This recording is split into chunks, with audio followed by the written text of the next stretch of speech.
শিল্পী দিদির বিয়েতে যে টাকা পয়সা পেয়েছিলাম জুতা চুরি করার, তারপর হাত ধোয়ানোর টাকা, সেগুলো দিয়ে কি করছি আজকে সেগুলোই শেয়ার করব।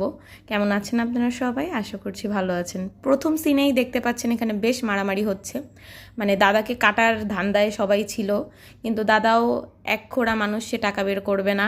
এর জন্য ভাই বোনরা মিলে হতাশ হয়ে তার কাছ থেকে একটা টাকাও নিতে না পেরে আমরা মনের দুঃখ নিয়ে চলে গেলাম যে টাকাগুলো আসলে আমরা পেয়েছিলাম সেই টাকা দিয়ে কিছু খাওয়া দাওয়া করার জন্য। আমরা ওয়ারির উদ্দেশ্যে রওনা দিই এবং ওয়ারিতে যে ডিসিশন নিয়ে আমরা পিৎজা বার্গে যাব এবং পিৎজা বার্গ থেকে পিৎজা খাবো, এটা আর কি সবাই মিলেই ডিসিশন নিয়েছিলাম। আর সেখানে আমরা সবাই গিয়েছি এবং সিনিয়র হিসেবে গিয়েছিল আমার মাসি, মানে মাসি আমাদের সবাইকে নিয়ে আর কি সেই জায়গাতে গিয়েছিল। আমাদের সব টাকা পয়সাই আমরা মাসিকে দিয়েছিলাম যে মাসির কাছে থাকুক, আমরা ওখানে গিয়ে আর কি ভাগাভাগি করব।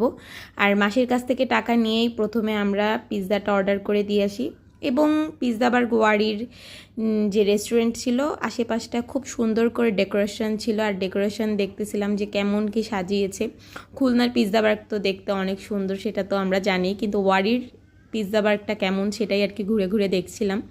দেখলাম এখানেও খুব সুন্দর সুন্দর করে ডেকোরেশন করা, যা দেখলেই ভালো লাগছে এবং ছবি তোলার জন্য পারফেক্ট প্লেসও তারা রাখছে।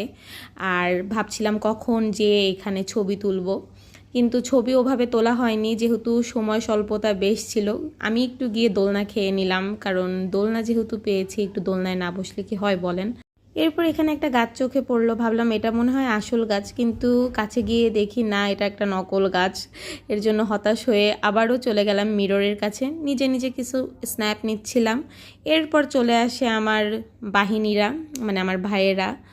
এখানে সীমান্ত আছে, অমিও আছে, আমার ভাই আছে, কিন্তু আশুতোষকে খুব মিস করতেছিলাম কারণ আশুতোষ একটু ব্যস্ত ছিল, এর জন্য আমাদের সাথে থাকতে পারে। অতঃপর আমরা যে খাবারটা অর্ডার করেছিলাম সেটাও চলে আসলো, আর এটা হলো পিৎজা বার্গের দ্য এভরিথিং যেটা ছিল সেটাই আমরা অর্ডার করেছিলাম। আর এখানেও সবার মতামত নেওয়া হয়েছে যে দ্য এভরিথিংটাই আমরা খাবো কি না, তা সবাই এটাতেই আর কি সাজেস্ট করলো যে না আমরা দ্য এভরিথিংটাই নিতে পারি। এরপর আমি সবাইকে তাদের স্লাইসগুলো ভাগ করে করে দিচ্ছিলাম, যদিও ওটা ভাগ করাই ছিল, আমি জাস্ট প্লেটে সার্ভ করে দিচ্ছিলাম। পিৎজা বার্গের একটা জিনিস ভালো লাগে যে তারা মানুষ অনুযায়ী পিৎজা যতটুকুই হোক না কেন সমান স্লাইসে ভাগ করে দেয়, যেটা আমার আর কি ভালো লাগার জায়গা, যে আমাদের কষ্ট করে লাস্টে এক পিস বেশি থেকে গেল সেটা নিয়ে মারামারি করা লাগে না আর কি। এটা পিৎজা বার্গের একটা ভালো দিক আমি বলবো।